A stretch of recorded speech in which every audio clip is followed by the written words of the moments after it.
കൃഷ്ണായ വാസുദേവായ ഹരയേ പരമാത്മനേ പ്രണതക്ലേശനാശായ ഗോവിന്ദായ നമോ നമ. എല്ലാ സുഹൃത്തുക്കൾക്കും എന്റെ വിനീതമായ നമസ്കാരം. ശ്രീമദ് ഭാഗവതം ദശമസ്കന്ധ അതാ സപ്ത പഞ്ചാശത്തമോധ്യായ 57ാമത്തെ അധ്യായത്തില് ഇന്ന് നമുക്ക് 22 മുതൽ 42 വരെയുള്ള ശ്ലോകങ്ങളാണ് ചർച്ച ചെയ്യേണ്ടത്.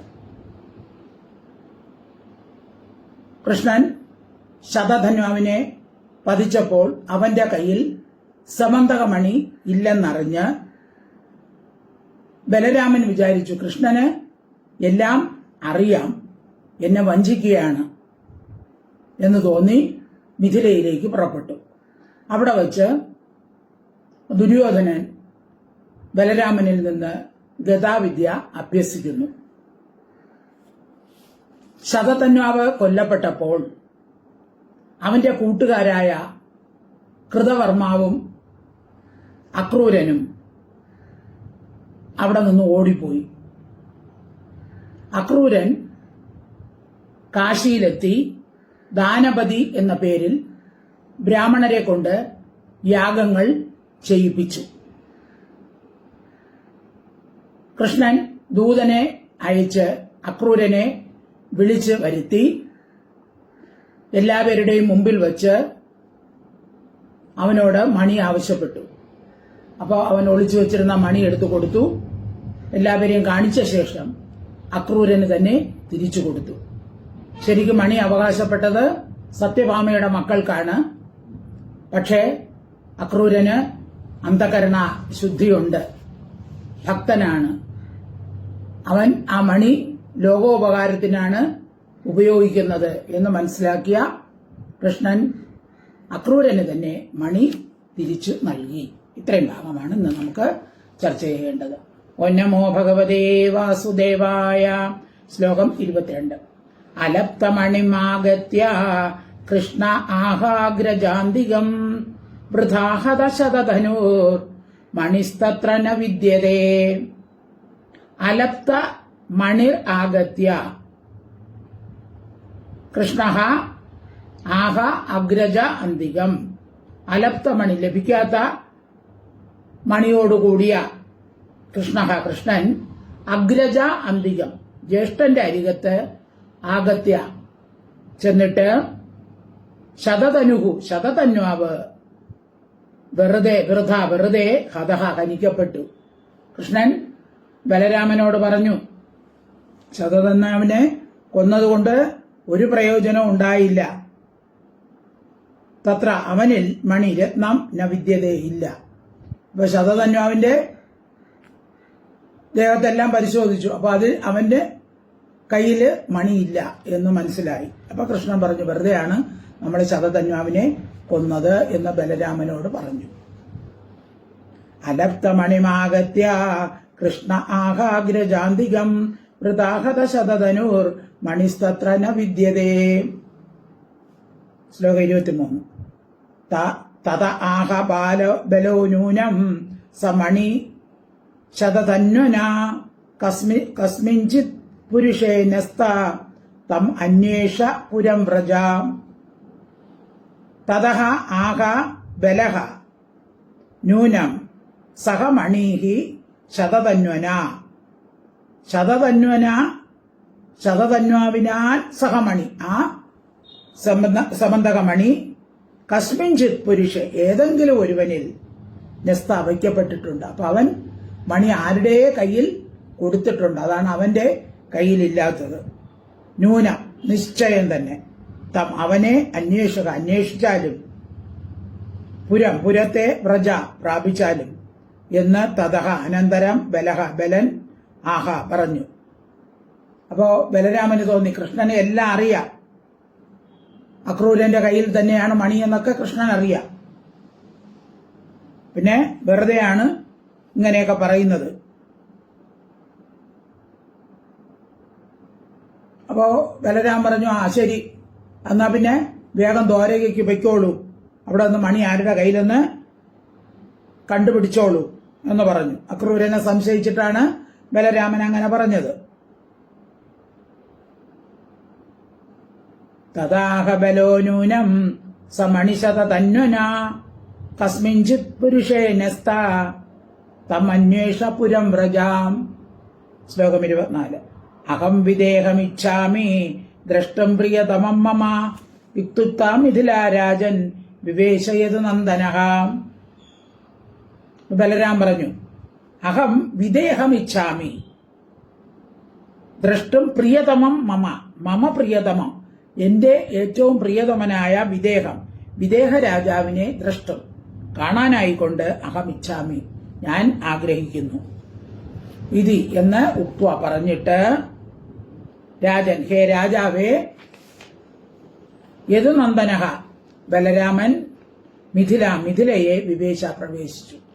അപ്പൊ എനിക്ക് എന്റെ കൂട്ടുകാരനായ വിദേഹ രാജാവിനെ കാണാൻ പോണമെന്ന് പറഞ്ഞ് ഉടനെ തന്നെ ബലരാമൻ വിദേഹ രാജ്യത്തിലേക്ക് പുറപ്പെട്ടു.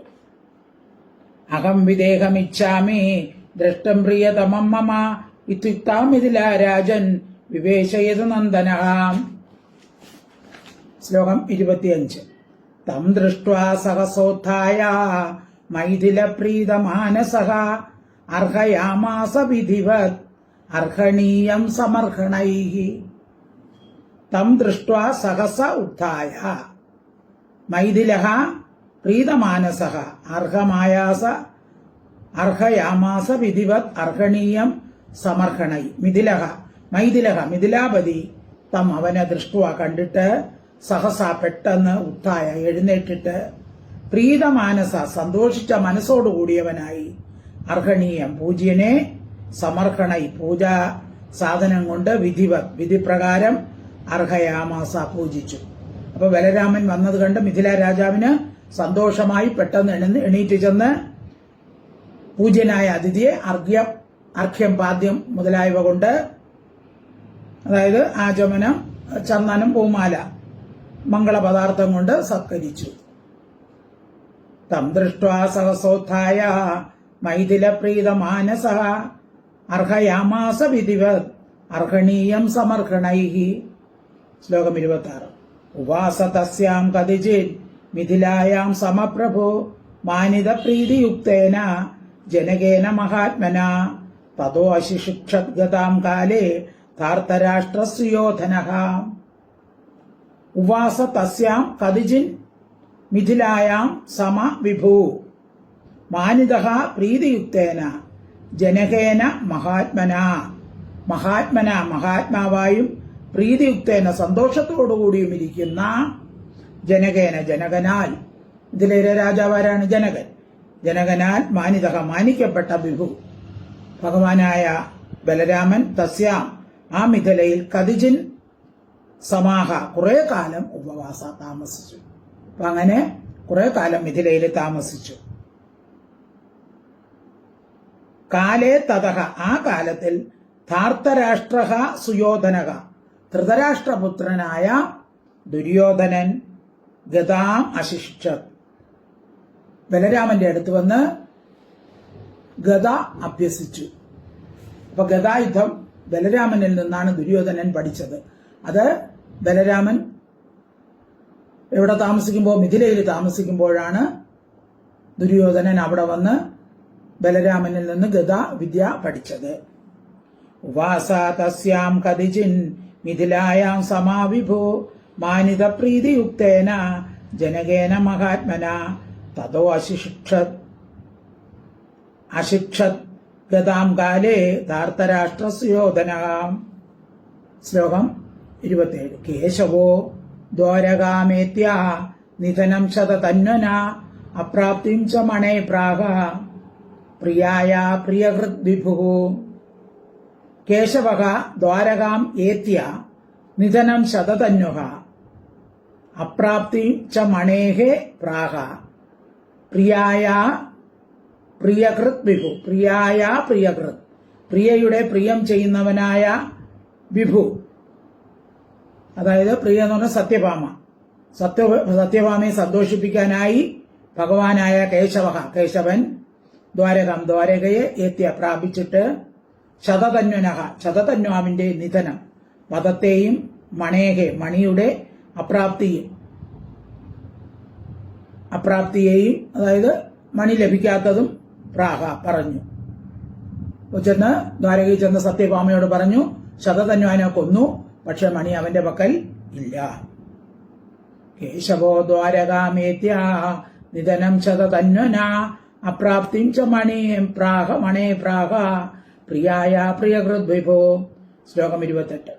തതസകാരയാമാസ ക്രിയാബന്ധുർഹതസ്യ വൈ സാഗം സുഹൃദ്ഭിർഭഗവാൻ യായാസ്യു സാംബരായികാഹ. തതഃ അനന്തരം സഹാ ഭഗവാൻ ആ കൃഷ്ണൻ ഹതസ്യ ഹനിക്കപ്പെട്ട ബന്ധോഹോ ബന്ധുവിന്റെ സുഹൃദ്ഭി സാഗം സുഹൃത്തുക്കളോടുകൂടി സാംബരായികാഹ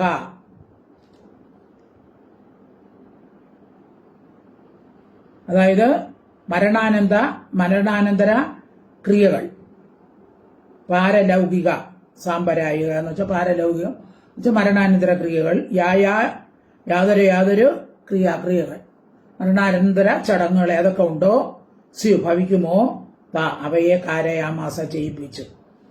അപ്പൊ ഭാര്യ പിതാവാണ് സത്രാജിത്തിന് നടത്തേണ്ടതായ ബലികർമ്മങ്ങൾ എല്ലാം ബന്ധുജനങ്ങളോട് ചേർന്ന് വേണ്ട വിധം അനുഷ്ഠിച്ചു.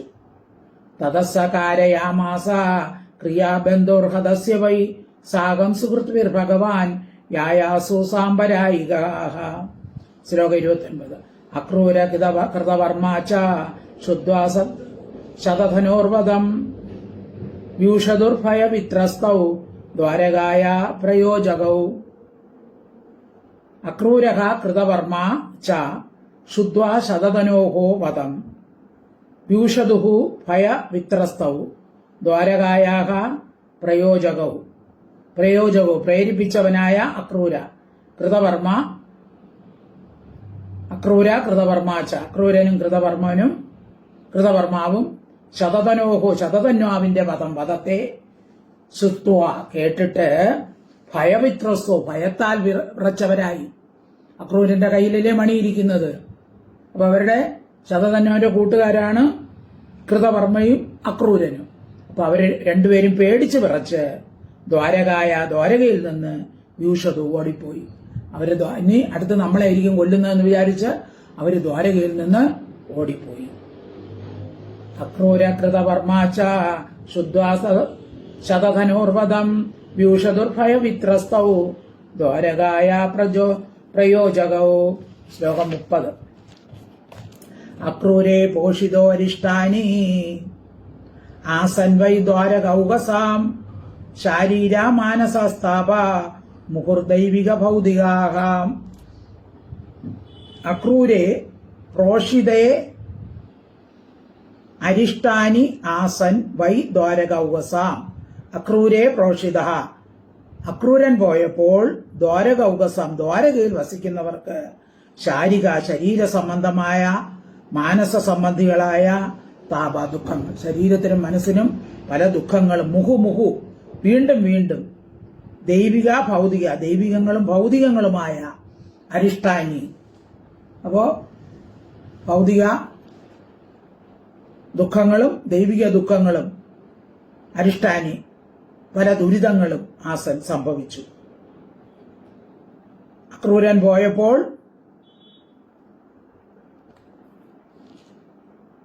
ദ്വാരകാവാസികൾക്ക് വളരെ പ്രയാസമുണ്ടായി. അക്രൂരൻ എവിടെയാണ് പോയത്? ദ്വാരകയിൽ നിന്ന് നേരെ കാശിയിൽ പോയി. അവിടെ ദാനവതി എന്ന പേരിൽ സമന്തകമണി കൈയിരിക്കുകയല്ലേ, അതിൽ നിന്ന് ഇഷ്ടംപോലെ ദിവസം 8 പാരം സ്വർണം കിട്ടുകയില്ലേ, 160 കിലോ സ്വർണം വീതം കിട്ടും.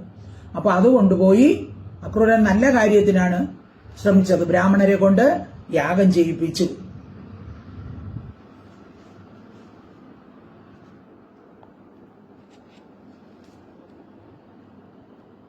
അപ്പോ അക്രൂരനെ തിരിച്ചു വരുത്തണമല്ലോ.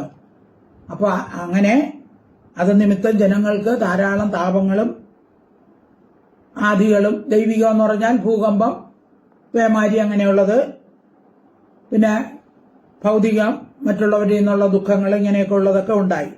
അനാവൃഷ്ടി,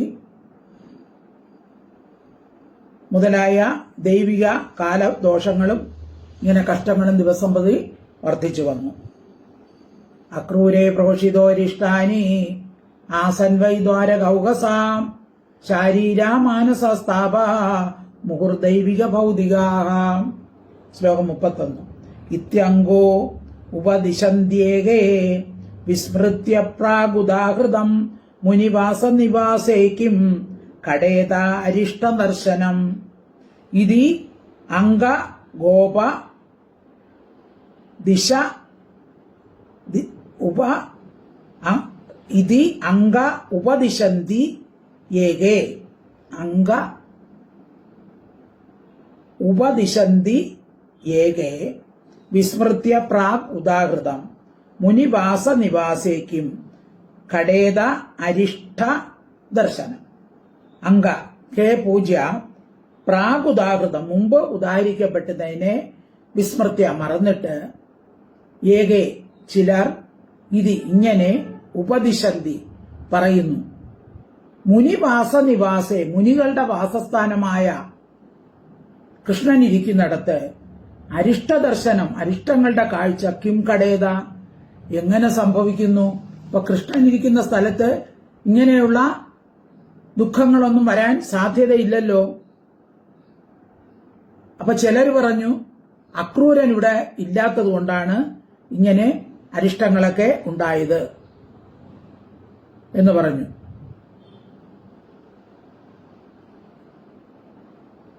അപ്പം ചിലർ പറയുന്നു കൃഷ്ണനുള്ള സ്ഥലത്ത് എങ്ങനെയാണ് ഇങ്ങനെയുള്ള അരിഷ്ടങ്ങൾ ഉണ്ടാവുക എന്ന് ചിലർ പറയുന്നു. ഇത് അങ്കോപാദിശന്ത്യേകേ വിസ്മൃത്യ പ്രാഗുദാഹൃതം മുനിവാസ നിവാസേക്കും ഖടേത അരിഷ്ടദർശനം. ശ്ലോകം 32. ദേവേ വർഷതി കാശീശ ശവൽക്കായാഗതായ വൈ സ്വസുതാം കാന്തിനീം പ്രാതാത് തതോ വർഷത് സ്മ കാശിഷു.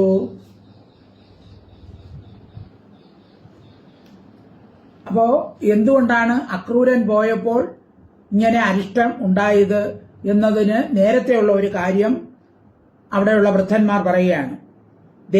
ദേവൻ അവർഷതി വർഷിക്കാതിരിക്കും വിഷയത്തിൽ കാശീശ കാശി രാജാവ് ആഗമിച്ചിരിക്കുന്ന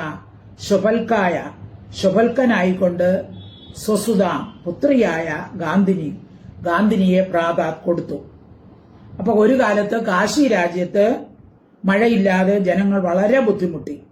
അപ്പോ കാശി രാജാവ് എന്ത് ചെയ്തു? കാശിയിൽ വന്ന ശുഭൽക്കന് തന്റെ പുത്രിയായ ഗാന്ധിനിയെ വിവാഹം ചെയ്തു കൊടുത്തു. അപ്പോൾ കാശി രാജ്യത്ത് ധാരാളം മഴയുണ്ടായി. ശുഭൽക്കനും ഗാന്ധിനിയും അക്രൂരന്റെ അച്ഛനും അമ്മയുമാണ്. ദേവേ വർഷതി കാശീശ ശുഭൽക്കായാഗതായ വൈ സ്വസുതാം ഗാന്ധിനീം പ്രാതാത് തതോ വർഷയസ്മ കാശിഷു.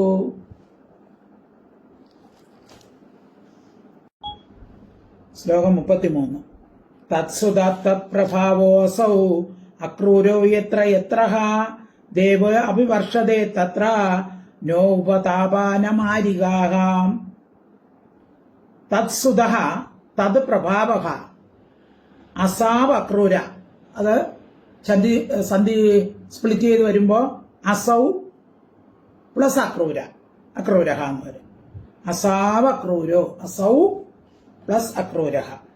എത്ര യത്രഃ ദേവഃ അഭിവർഷതേ യത്ര ന ഉപതാപ ന മാരികാഃ.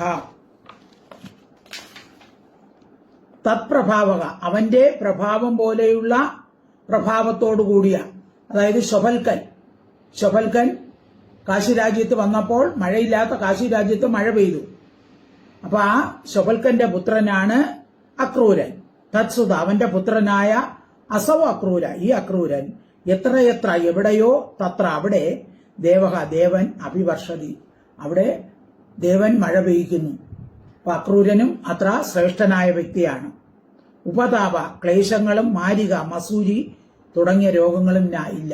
അപ്പൊ അക്രൂരൻ എവിടെ താമസിക്കുന്നുവോ അവിടെ നല്ല മഴയുണ്ടാകും, അവിടെ മഹാമാരികളൊന്നും ഉണ്ടാവുകയില്ല, അവിടെ ദുഃഖങ്ങളും ഉണ്ടാവുകയില്ല എന്ന് പറയുകയാണ്.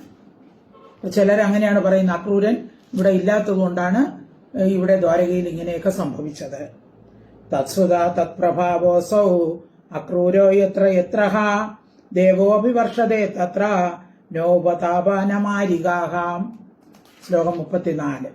ഇതി വൃദ്ധവച ശ്രുത്വാ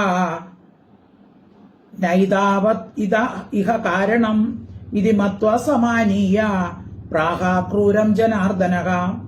ഇതി വൃത്തവചഃ ശ്രുത്വാ ന ഏതാവത് ഇഹ കാരണം. ഇത് ഇപ്രകാരമുള്ള വൃത്തവാക്യത്തെ, അപ്പോ വയസ്സായവര് ഇങ്ങനെ പറഞ്ഞു, അക്രൂരന്റെ മഹിമയെ പറയുകയാണ്. അക്രൂരൻ ഇല്ലാത്തതുകൊണ്ടാണ് ഇവിടെ പല ദുരിതങ്ങളും ഉണ്ടാകുന്നത്. അങ്ങനെ ഈ വൃദ്ധന്മാരുടെ വാക്യം ശ്രുത്വ കേട്ടിട്ട് ഇഹ ഇതിൽ ഏതാവത് ഇത്രമാത്രം ന കാരണമല്ല. അപ്പോ ഈ വചനം കേട്ടപ്പോൾ ഇതിന് കാരണം അക്രൂരൻ പോയതല്ല. ഇതി മത്വാ സമാനീയ പ്രാഹ അക്രൂരം ജനാർദ്ദന. ഇതി മത്വ എന്ന് വിചാരിച്ച് ജനാർദ്ദനൻ കൃഷ്ണൻ അക്രൂരനെ സമാനീയ വരുത്തിയിട്ട് പ്രാഹ പറഞ്ഞു. അപ്പൊ ഇതിന് കാരണം അക്രൂരൻ പോയതല്ല, എന്റെ ഇച്ഛയാണ് എന്ന് നിശ്ചയിച്ച കൃഷ്ണൻ എന്ത് ചെയ്തു? അതിന് പുറത്ത് പറയാതെ ശരി, അക്രൂരൻ വരാത്തത് കൊണ്ടാണല്ലോ അപ്പൊ എന്ന് വിചാരിച്ച് വൃദ്ധജനങ്ങൾ പറഞ്ഞപ്പോൾ അക്രൂരനെ അവിടെ വിളിച്ചു വരുത്തി. അപ്പോ കൃഷ്ണൻ ശരിക്കും മറ്റുള്ള ആളുകളുടെ പറഞ്ഞതനുസരിച്ച് വിളിച്ചു വരുത്തി എന്ന് വരികയും ചെയ്യും. കൃഷ്ണൻ അറിയാം അക്രൂരന്റെ കയ്യിലാണെന്ന്. പക്ഷെ ജനങ്ങൾ തന്നെ പറഞ്ഞല്ലോ അക്രൂരൻ ഇല്ലാത്തത് കൊണ്ടാണ് ഇവിടെ ദുരിതങ്ങൾ ഉണ്ടാകുന്നത്. എന്നാ ശരി, അക്രൂരനെ വിളിച്ചു വരുത്താം എന്ന് കൃഷ്ണൻ പറഞ്ഞു. കൃഷ്ണൻ അത് തന്നെയാണ് വിചാരിച്ചത്. കൃഷ്ണന്റെ പ്രേരണ കൊണ്ട് എല്ലാം സർവം ഭവത് പ്രേരണ ഏവ ഭൂമൻ, എല്ലാം ഭഗവാന്റെ പ്രേരണ കൊണ്ട് തന്നെയാണ് നടക്കുന്നത്. ഇതി വൃത്തവച ശ്രുത്വാ നൈതാവതിഹ കാരണം ഇതി മത്വാ സമാനീയ പ്രാഹാക്രൂരം ജനാർദ്ദനഃ. ശ്ലോകം 35. പൂജയിത്വാ അഭിഭാഷ്യൈനം കഥയിത്വാ പ്രിയാ കഥ വിജ്ഞാതാഖില ചിത്തജ്ഞ സ്മയമാന ഉവാചഃ. പൂജയിത്വാ അഭിഭാഷ്യ ഏനം കഥയിത്വാ പ്രിയാഹ കഥാഹ വിജ്ഞാത അഖില ചിത്തജ്ഞ സ്മയമാന ഉവാചഃ.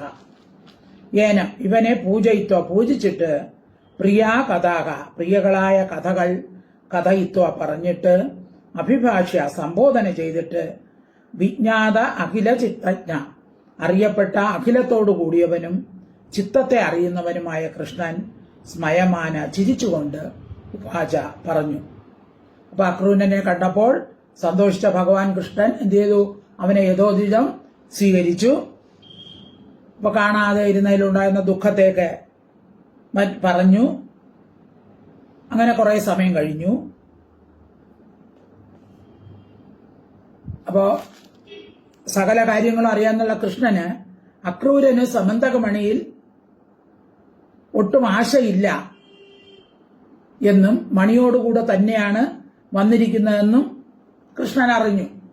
അക്രൂരന് മനസ്സിലായി, മണി ഞാൻ കൊണ്ടുപോകുന്ന കൃഷ്ണൻ അറിഞ്ഞാണോ അത് തന്നെയാണ് എന്നെ വിളിക്കുന്നതെന്ന് പറഞ്ഞ് മണിയും കൊണ്ട് തന്നെയാണ് അക്രൂരൻ ഇവിടെ എത്തിയത്. പൂജയിത്വാഭിഭാഷ്യൈനം കഥയിത്വാ പ്രിയാ കഥാഹ വിജ്ഞാതാഖില ചിത്തജ്ഞ സ്മയമാന ഉവാചക. ശ്ലോകം 36. നനുദാനപദേനസ്താ ത്വയ്യാ ആസ്തേ ശതതന്വന സമന്തകോ മണീഷീമാൻ വിദിത പൂർവമേവനഃ. നനു ദാനപദേ, അല്ലയോ ദാനപദേ. അപ്പോ ദാനപതി എന്ന പേരിലാണ് അവിടെ അക്രൂരൻ അറിയപ്പെട്ടത്. നെസ്ത ത്വയാസ്തേ ശതതന്വന, ശതതന്വാവിനാൽ തൊയ് നിന്നിൽ നെസ്ത വയ്ക്കപ്പെട്ടതായ ശ്രീമാൻ സമന്തകമണി, ഐശ്വര്യനിധാനമായ ആ സമന്തകമണി ആസ്തേ ഇരിക്കുന്നുണ്ടെന്ന് നഹ ഞങ്ങളാൽ പൂർവം ഏവ മുമ്പ് തന്നെ വിദിത അറിയപ്പെട്ടിരിക്കുന്നു. അപ്പൊ കൃഷ്ണൻ പറയുകയാണ്, ശതതന്വാവ് നിന്നെ ഏൽപ്പിച്ച മണി നിന്നിൽ തന്നെ ഉണ്ടെന്ന് ഞാൻ നേരത്തെ അറിഞ്ഞിട്ടുണ്ടായിരുന്നു. ശ്ലോകം 36 ഒന്നുകൂടെ വായിക്കാം. നനുദാനപദേനസ്ത ത്വയ്യാസ്തേ ശതതന്വന സമന്തകോ മണി ശ്രീമാൻ വിദിതപൂർവമേവനാം. ശ്ലോകം 37. സത്രാജിതോ അനപത്യത്വാ ഗൃഹ്ണീയുർ ദുഹിതുസുതാ ദായം നിനീയാപ പിണ്ടാൻ വിമുച്ച ഇർണം ശേഷിതം.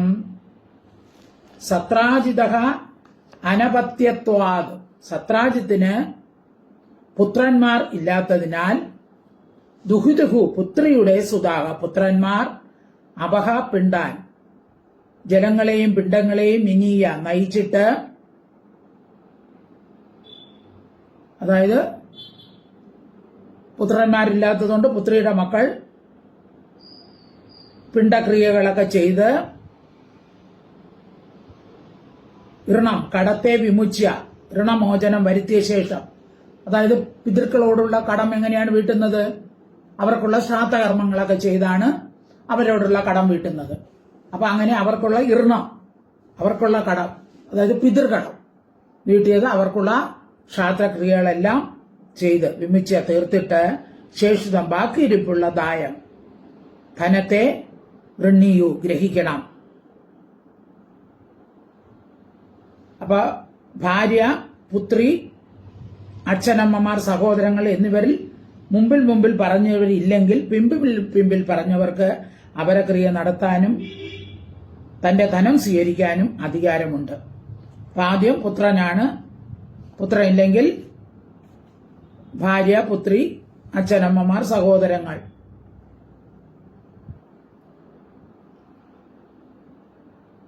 അപ്പൊ ഇവർക്കൊക്കെ ഇത് അവകാശമുണ്ട്. അപ്പൊ പുത്രൻ ഇല്ലാത്തതുകൊണ്ട് പുത്രിയുടെ മക്കളെല്ലാം ഇതൊക്കെ കഴിഞ്ഞു, ഉദകക്രിയകളെല്ലാം നടത്തി. അപ്പൊ ഇനി ധനത്തില് അധികാരവും അവർക്ക് തന്നെയാണ്.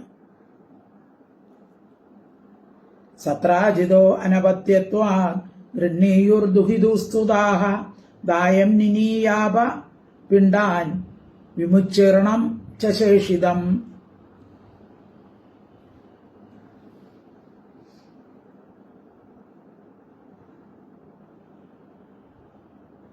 ശ്ലോകം 38. തഥാപി ദുർധരസ്പന്യേ ത്വയ്യാസ്താം സുഹൃദേ മണിഃ കിംതു മാം അഗ്രജ സമ്യക് ന പ്രത്യേതി മണിം പ്രതി തഥാപി ദുർധരഃ തു അന്യൈ. തഥാപി എങ്കിലും അന്യരാൽ ദുർധരഃ ധരിക്കാൻ കഴിയാത്ത മണി, സമന്തകമണി, സുഹൃദേ ഏറ്റവും വ്രതമുള്ളവനായ തൊയ് നിന്നിൽ ആസ്ഥാമിരിക്കട്ടെ.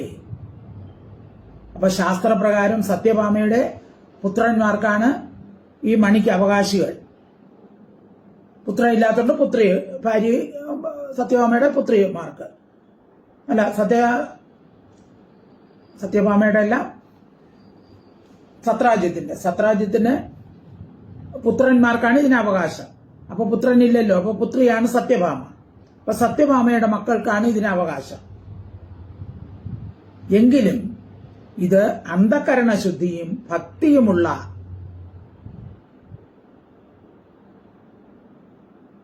ആൾക്കാർ മാത്രമേ കൈവശം വയ്ക്കാവൂ. അതുകൊണ്ട് അങ്ങയ്ക്ക് അന്ധകരണശുദ്ധിയും ഭക്തിയൊക്കെ ഉണ്ട്. അതുകൊണ്ട് ഇത് അങ്ങയിൽ തന്നെ ഇരിക്കട്ടെ. മറ്റുള്ളവർ ഈ മണി കൈവശം വയ്ക്കാൻ അർഹരല്ല.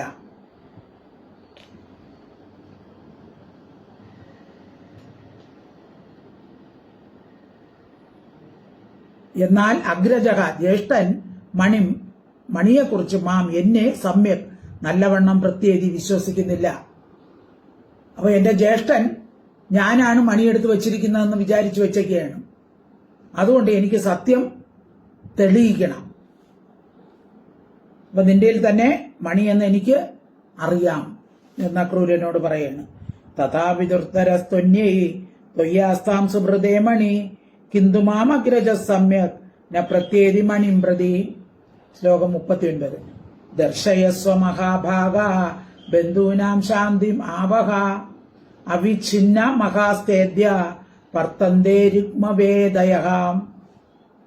ദർശയസ്വ മഹാഭാഗ അതുകൊണ്ട് ഭാഗ്യവാനെ ദർശയത്തെ കാട്ടിയാലും അപ്പൊ നിന്റെ തന്നെ മണിയുണ്ടെന്നറിയാം, നിന്റെ തന്നെ ഇരുന്നോട്ട്. പക്ഷേ എന്റെ കയ്യിലാണെന്ന് എന്റെ ജ്യേഷ്ഠൻ വിചാരിക്കുന്നു. അതുകൊണ്ട് നീ എല്ലാവരുടെ മുമ്പിൽ വെച്ച് മണി കാണിച്ചു കൊടുക്കണം. അതുകൊണ്ട് ഭാഗ്യശാലിയായ അങ്ങ് ആ മണിയെ ഇവിടെ കൊണ്ടുവന്ന് ബന്ധുജനങ്ങൾക്ക് കാട്ടിക്കൊടുത്ത് അവരുടെ സംശയങ്ങൾ തീർക്കണം.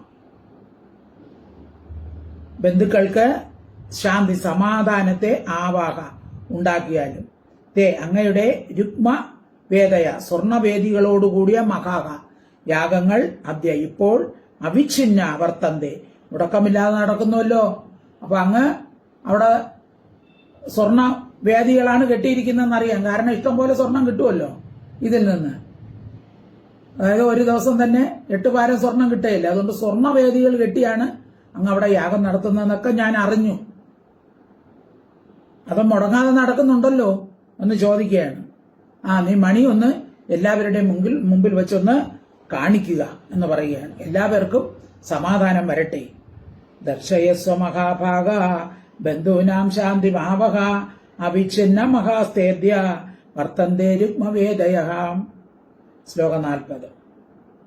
ഏവം സാമഭിരാലപ്ത ശുഭൽക്കതനയോ മണിം ആദായ വാസസാച്ഛന്നം ദദൗ സൂര്യസമപ്രഭം. ഏവം ഇപ്രകാരം സാമഭിഹി അലപ്ത സാമവാക്കുകളാൽ ആലപ്ത വശ ആക്കപ്പെട്ട. അപ്പോ അക്രൂരൻ ആകെ വിഷമിച്ചിരിക്കുകയാണ്. മണി കയ്യിലുണ്ട്, ഇത് എന്തു ചെയ്യും എന്ന് ആകെ വിഷമിച്ചിരുന്നപ്പോൾ കൃഷ്ണൻ എല്ലാ നല്ല വാക്കുകൾ സാമവാക്കുകൊണ്ട് അവനെ സമാധാനിപ്പിച്ച് ശുഭൽക്കതനയൻ അക്രൂരൻ വാസസ വസ്ത്രം കൊണ്ട് ചന്നം മറയ്ക്കപ്പെട്ടു. അപ്പോ മണി മറച്ച് വസ്ത്രം കൊണ്ട് മൂടി കെട്ടി പൊതിഞ്ഞു വെച്ചേക്കാണ്. വസ്ത്രം കൊണ്ട് മറയ്ക്കപ്പെട്ടതും സൂര്യസമപ്രഭം സൂര്യ സദൃശമായ സമപ്രഭയോടുകൂടിയ മണി രത്നത്തെ ആദായ എടുത്തിട്ട് ദദൗ ദാനം ചെയ്തു. അപ്പൊ കുറച്ച് ചമ്മലോടുകൂടിയാണെങ്കിലും അക്രൂരൻ എന്ത് ചെയ്തു?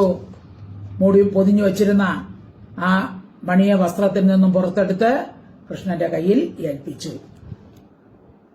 ഏവം സാമഭിരാലപ്ത ശുഭൽക്കതനയോ മണിം ആദായ വാസസാച്ഛന്നം ദദൗ സൂര്യസമപ്രഭം. ശ്ലോകം 41. സ്യമന്തകം ദർശയിത്വാ ജ്ഞാതിഭ്യോ രജാത്മനഃ വിമൃച്യ മണിനാ ഭൂയ തസ്മൈ പ്രത്യ അർപ്പയത് പ്രഭുവോ. സ്യമന്തകം ദർശയിത്വാ ജ്ഞാതിഭ്യഃ രജ ആത്മനഃ. ജ്ഞാതിഭ്യ സ്വജനങ്ങൾക്കായിക്കൊണ്ട് സമന്തകത്തെ ദർശയിത്വ. അപ്പൊ അക്രൂരൻ ഉടനെ തന്നെ തുണിക്കെട്ട കഴിച്ച് സമന്തകമണി കാണിച്ചു കൊടുത്തു. മണിയാൽ ആത്മനഹ തന്റെ രജഹ പൊടിയെ ദുഷ്പേരിനെ വിമൃജ്യ തുടച്ചിട്ട്, അതായത് കൃഷ്ണനാണ് അവന്റെ കയ്യിലാണെന്നാണ് ബലരാമനക്കര വിചാരിച്ചു വെച്ചിരിക്കുന്നത്. അപ്പൊ തന്റെ ദുഷ്പേരിനെ ഇല്ലാതാക്കിയിട്ട് പ്രഭു ഭഗവാൻ ഭൂയഹ പിന്നെയും തസ്മൈ അവനായിക്കൊണ്ട് പ്രത്യ അർപ്പയ അവനായിക്കൊണ്ട് അത് മടക്കി കൊടുക്കുകയും ചെയ്തു. അപ്പൊ അക്രൂരനോട് തന്നെ പറഞ്ഞു, നീ ആ മണി ഇങ്ങെടുത്ത് എല്ലാവർക്കും കാണിച്ചു കൊടുക്കൂ.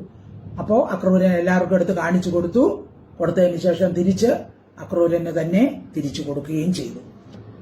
സ്യമന്തകം ദർശയിത്വാ ജ്ഞാതിഭ്യോ രജാത്മനഃ വിമൃജ്യ മണിനാ ഭൂയ തസ്മൈ പ്രത്യർപ്പയത് പ്രഭുവോ. ശ്ലോകം 42. യസ്ത്വേതത് ഭഗവത ഈശ്വരസ്യ വിഷ്ണോ വീരാഢ്യം പ്രജിനകരം സുമംഗളം ച ആഖ്യാനം പടതി ശൃണോതി അനുസ്മരേദ്വാ ദുഷ്കീർത്തിം ദുരിതമപോഹ്യയാതി ശാന്തിം. ഈ സമന്തക വാഖ്യാനത്തിന്റെ ഫലശ്രുതിയാണിത്. യഹ തു ഏതത് ഭഗവതഃ ഈശ്വരസ്യ വിഷ്ണോഃ വീര്യാഢ്യം വ്രജിനഹരം സുമംഗളം ച ആഖ്യാനം പാതി ശൃണോതി അനുസ്മരേത് വാ ദുഷ്കീർത്തിം ദുരിതം അപോഹ്യ യാതി ശാന്തിം. യഹ യാതൊരുവൻ ഭഗവതഃ ഐശ്വര്യപരിപൂർണനും ഈശ്വരസ്യ എല്ലാത്തിനും ശക്തനുമായ വിഷ്ണോഹോ വിഷ്ണുവിന്റെ വീര്യാഢ്യം വീര്യത്തെ പ്രകാശിപ്പിക്കുന്നതും വ്രജിനഹരം പാപത്തെ നശിപ്പിക്കുന്നതും സുമംഗളം ച മംഗളത്തെ നൽകുന്നതുമായ ഏതദാഖ്യാനം ഈ കഥ, ഈ സമന്തക കഥ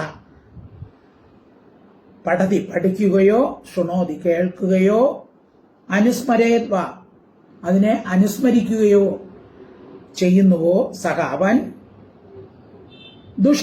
ദുഷ്കീർത്തിയെയും ദുരിതം പാപത്തെയും അപോഹ്യ കളഞ്ഞിട്ട് ശാന്തിയെ പ്രാപിക്കുന്നു.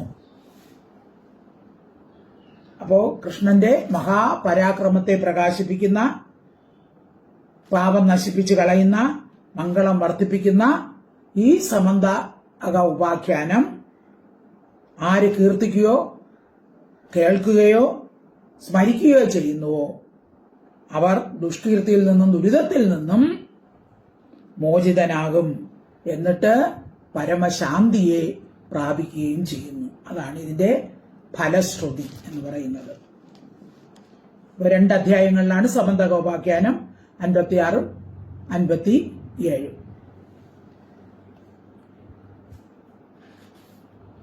അപ്പോ ഇവിടെ നേരത്തെ തന്നെ സമന്തകം കൃഷ്ണൻ ചോദിച്ചപ്പോൾ കൊടുത്തെങ്കിൽ സത്രാജിത്തിന് ഇങ്ങനെയുള്ള ദുരിതങ്ങളൊന്നും ഉണ്ടാവില്ലായിരുന്നു. അപ്പോൾ അത് ഭഗവാനായിരുന്നിട്ട് പോലും സത്രാജിത്ത് കൊടുത്തില്ല. അപ്പോൾ ഇങ്ങനെയുള്ള ദുഃഖങ്ങളൊക്കെ ഉണ്ടാകും. ഭഗവാനെ അനുസരിക്കാതെ പ്രവർത്തിച്ചാൽ ദുഃഖങ്ങളും ദുരിതങ്ങളും ഉണ്ടാകുമെന്നർത്ഥം. യസ്വേതത് ഭഗവത ഈശ്വരസ്യ വിഷ്ണവോ വീരാഢ്യം പ്രജിനകരം സുമംഗളം ച ആഖ്യാനം പഠതി ശൃണോത്യനുസ്മരേദ്വാ ദുഷ്കീർത്തിം ദുരിതമപോഹ്യയാതി ശാന്തി. സർവത്ര ഗോവിന്ദനാമ സങ്കീർത്തനം. ഗോവിന്ദ ഹരി ഗോവിന്ദ. ഹരി ഓം തത്സത്. ഹരി ഓം തത്സത്. ഹരി ഓം തത്സത്.